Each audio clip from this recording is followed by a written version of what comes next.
स्वागत है आप सभी का इस नए वीडियो में। तो इस वीडियो में हम क्वेश्चंस देखेंगे टेंस के ऊपर, ठीक है। इसके पिछले वीडियो में हमने जितने भी 12 टाइप्स थे टेंस के, 12 टाइप्स, ठीक है, वो पूरे डिस्कस किए हैं। टेंस का इंट्रोडक्शन में हमने देख लिया है, ठीक है। पूरा आपको डिटेल में मैंने हर एक टेंस उसके जो भी 12 टाइप्स है और टोटल मैंने डिस्कस किया है। तो इस लेक्चर में हम जो भी क्वेश्चन पेपर में जो भी क्वेश्चंस आए हैं अभी तक टेंस के ऊपर, तो वो सब कुछ हम इस वीडियो में डिस्कस करने वाले हैं। तो देखो, सबसे फर्स्ट यहाँ पे मैंने पेपर लिया है, विंटर 17 का पेपर लिया है। उसमें देखो क्वेश्चन सी में टेंस के ऊपर क्वेश्चन आया है, क्वेश्चन नंबर 6 सी में फर्स्ट क्वेश्चन देखो, उसमें 2 है। फर्स्ट सी में फर्स्ट में 2 है, 1 मार्क के लिए। तो इस तरह से क्वेश्चन आता है एग्जाम में। देखो, डू एज डायरेक्ट बोला है, we play the match if half and hour, ठीक है। और इसको बोला है कि प्रेजेंट कंटिन्यूस करने के लिए बोला है। अब प्रेजेंट कंटिन्यूस टेंस क्या होता है ये हमने ऑलरेडी डिस्कस किया है, फिर भी एक बार दिखाता हूँ आपको। तो देखो, प्रेजेंट कंटिन्यूस टेंस में स्ट्रक्चर देखो, सब्जेक्ट रहता है, एम इज आर रहता है, वर्ब की फर्स्ट फॉर्म के साथ आईएनजी और उसके बाद ऑब्जेक्ट रहता है। तो इसी तरह से इस सेंटेंस को हम बनाएंगे। तो देखो यहाँ पे वी आर, ठीक है, वी के बाद आर आता है। प्ले है तो यहाँ पे प्लेइंग, ठीक है, जैसा हमने अभी स्ट्रक्चर देखा था सेम उसी तरह से the match in half an hour. तो इस तरह से इस सेंटेंस को हमने प्रेजेंट कंटिन्यूस में हमने इसका कन्वर्जन किया है, ठीक है। तो इस तरह से आपको, अगर आपने इस तरह से कर लिया तो आपको 1 मार्क मिल जाएगा एग्जाम में। नेक्स्ट देखो, सेकेंड देखो यहाँ पे I discuss all the issue in detail, ठीक है। तो यहाँ पे शैल और विल लिखा है इन ब्रैकेट में। Rewrite the sentence using the correct form of the verb in the bracket. Means देखो यहाँ पे जो ब्रैकेट में जो भी वर्ब दिया है इसके यहाँ पे हमें शैल और विल का यहाँ पे अप्लाई करके सेंटेंस को रीराइट करने का है, ठीक है। तो देखो यहाँ पे आई के बाद हम शैल, जनरली हम शैल यूज करते हैं, पर अभी विल भी क्या तो भी कुछ नहीं, आप दोनों में से कोई भी चूज कर सकते हो। तो इस तरह से भी आपने सेंटेंस लिखा, I shall oblique will discuss all the issue in details, ठीक है। अगर आपने केवल शैल का भी प्रयोग किया तो भी आपका आंसर जो भी है वो सही आएगा। तो इस तरह से आपको यहाँ पे भी 1 मार्क मिल जाएगा अगर आपने इस तरह से क्वेश्चन सॉल्व किया। तो इसके लिए आपको टेंस के रिलेटेड जो भी क्वेश्चंस है उसके अगर आपको सॉल्व करने का अच्छी तरह से, अगर आपको करेक्ट वर्ब का फॉर्म आपको पहचानने का है तो आपको टेंस का बहुत ही डीप नॉलेज होना चाहिए आपको, ठीक है। कौन से टेंस के टाइप में आईएनजी कब लगता है, वॉज वेयर कब लगता है, ठीक है, वर्ब की फर्स्ट फॉर्म कब आती है, सेकंड फॉर्म, थर्ड फॉर्म कब यूज करने का, वो सब कुछ आपको आना चाहिए, ठीक है। और टेंस के टाइप भी आपको पहचानना आना चाहिए, तभी जाके आप सॉल्व कर पाओगे। और टेंस एक बहुत ही इंपॉर्टेंट चैप्टर है, उसका यूज करके ही आप डायरेक्ट एंड इनडायरेक्ट में कन्वर्जन कर सकते हो, डायरेक्ट। उसी के साथ साथ आप एक्टिव वॉइस, पैसिव वॉइस जो आगे हम देखने वाले हैं, active voice, passive voice and direct speech and indirect speech, तो उसमें भी आपको टेंस बहुत ही इंपॉर्टेंट टॉपिक है। तो टेंस का थोड़ा स्टडी अच्छे से करो। तो यहाँ पे विंटर 17 का हो गया है क्वेश्चन 6C। उसके बाद देखो यहाँ पे विंटर 17 का ये क्वेश्चन नंबर 6C में थर्ड में फर्स्ट यहाँ पे आया है, I admit that you have put in your best, ठीक है। I admit that you have put in your best means देखो इसका मतलब क्या होता है, मैं मानता हूँ कि आपने अपना सर्वोच्च दिया है, मतलब बेस्ट। अगर आपने अपना बेस्ट दिया है कौन सी भी चीज़ के लिए, वो XYZ चीज़ हो, आपने एडमिट मतलब उसका एक अलग ही मतलब निकलता है, भर्ती होना। या फिर इस सेंटेंस का पूरा मतलब देखा जाए तो यही निकलता है कि आपने अपना बेस्ट दिया है किसी चीज़ को। तो इसको देखो, मेक इट नेगेटिव, तो इसको हमने नेगेटिव सेंटेंस में हमें इसका कन्वर्जन करने का है। तो नेगेटिव में किस तरह से करते हैं ये हमने ऑलरेडी देख लिया है। तो देखो यहाँ पे आई डोंट डिने, अब देखो यहाँ पे यहाँ पे डिने वर्ड यूज किया है, मीन्स न करना, that you have put in your best, ठीक है। आई डोंट डिने मीन्स देखो इसका भी मतलब सेम नेगेटिव सेंटेंस जैसा होता है, मैं इस बात से इनकार नहीं करता कि आपने अपना सर्वोच्च दिया या फिर आपने अपना बेस्ट दिया है, ठीक है, इस बात से इनकार नहीं करता। तो इस तरह से इसका नेगेटिव सेंटेंस बन जाता है। या फिर आप यहाँ पे डिने के अलावा आप यहाँ पे एडमिट वर्ड भी यूज कर सकते हो, उसका भी मतलब सेम ही नेगेटिव सेंटेंस ही बन जाता है, I don't admit that you have put in your best, ठीक है, इस तरह से। तो इस तरह से क्या कन्वर्जन, तो आपको यहाँ पे भी 1 मार्क मिल जाएगा। उसके बाद देखो विंटर का हो गया है, समर का देखते हैं। समर 2018 में देखो क्वेश्चन पेपर में क्वेश्चन नंबर 6 में सी में आया था। तो देखो यहाँ पे क्वेश्चन नंबर 6 है सी में, तो उसमें देखो सबसे फर्स्ट देखो the servant work since morning. देखो ध्यान से अंडरस्टैंड करो, द सर्वेंट मीन्स जो भी नौकर रहते हैं, वर्क मीन्स काम कर रहे हैं, कहाँ से, सिंस मॉर्निंग मतलब सुबह से काम, वर्क मीन्स खाली काम करना, ठीक है, सुबह से काम कर रहे हैं।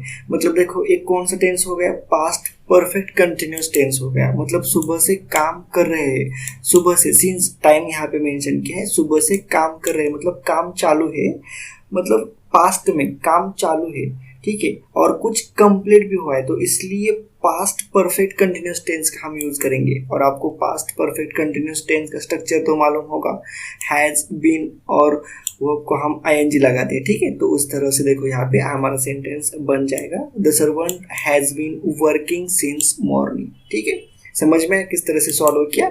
उसके बाद सेकेंड एग्जाम्पल देखो, he stayed at home because he be tired. देखो इसका मतलब क्या होता है, ही स्टेड एट होम, वह घर पर ही रह गया, वह घर पर रह गया क्योंकि वह टायर्ड मीन्स थका था, वह थका था। तो देखो यहाँ पे स्टे का सेकेंड थर्ड फॉर्म यूज किया है, टायर्ड का भी यहाँ पे थर्ड फॉर्म यूज किया है, तो यहाँ पे वॉज आना चाहिए, ठीक है। तो इसका मतलब हो जाता है कि वह घर पर रहा था क्योंकि वो बहुत ही थका था, इस तरह से। तो ही वॉज टायर्ड। तो इस तरह से सेकेंड एग्जाम्पल भी हुआ है। उसके बाद देखो थर्ड एग्जाम्पल, देखो वही क्वेश्चन पेपर है हमारा same. As soon as I hear the noise, HER hear है, यहाँ पे हियर्ड होना चाहिए, ठीक है। यहाँ पे सेकेंड या फिर थर्ड फॉर्म यूज करना चाहिए, जैसे ही मैंने आवाज़ सुना, मतलब शोर सुनते ही, ऐसा इस तरह से यहाँ पे फर्स्ट फॉर्म नहीं आएगा। As soon as I heard the noise, मतलब इस तरह से I heard the noise, I immediately go there. देखो गो का फर्स्ट फॉर्म यूज हुआ है, आई इमीडिएटली मतलब मैं तुरंत वहां पे गया,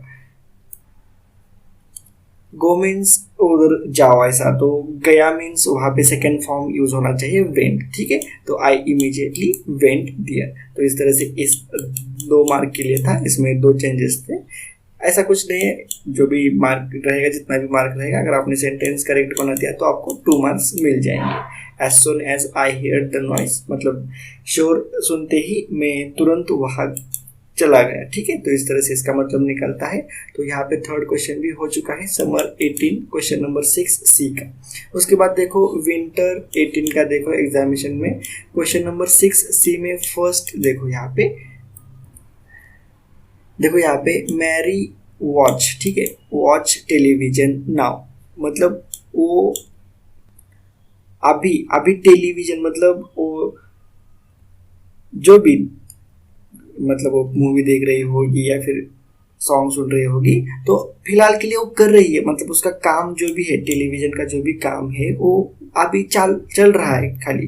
तो यहाँ पे आईएनजी होना चाहिए, मतलब प्रेजेंट में काम चल रहा है, तो इसलिए यहाँ पे इज और आईएनजी आएगा। Mary is watching television now as she complete her work, मतलब शी कंप्लीट हर वर्क, उसका काम होने के बाद वो टेलीविजन देख रही है, मतलब यहाँ पे ऑलरेडी पास्ट में हो चुका है, तो इसलिए यहाँ पे she has completed her work. इस तरह से हमारा सेंटेंस बन जाएगा।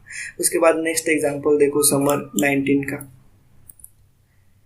देखो यस्टरडे इवनिंग, ठीक है, the phone ring there three times, ठीक है, phone ring 3 times while we have dinner.